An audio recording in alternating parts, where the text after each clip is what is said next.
Now, all of this is working with the tolerances along the way. Now, the first tolerance set is not something that you have really any grace with.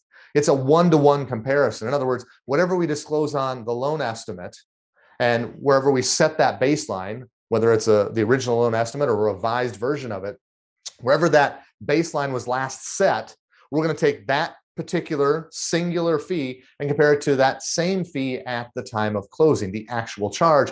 And it's got to be equal to or less than, otherwise we're out of tolerance. We cannot overcharge the borrower by a penny when it comes to these zero tolerance items. So what falls into that category? Your fees. The idea is you know you best, right? You should know your fees, and then any brokers that you deal with. Now, lender credits and broker credits. Okay, I know it says cannot increase in letter A. This is the opposite of that. If we're talking about credits, they can't decrease. So credits can increase, fees cannot increase. Credits can't decrease. And so if you're reading that black and white, that one's a little bit different. Investor fees, the idea is you know the investor, therefore you've done your homework on them.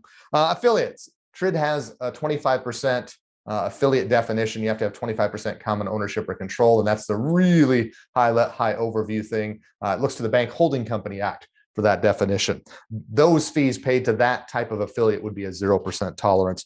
Transfer taxes, make sure you've done your homework on those. That's based on the area where the property is located. Usually state laws have implications there. Remember, one of the 6 items for TRID is the property address. And so to come back after you've issued a loan estimate and say, oh, I guess now we found out there's a state law that says the borrower has to pay transfer taxes, that's not a changed circumstance because the property location is one of the TRID 6. And that homework should have been done prior to the initial release of the first loan estimate along the way.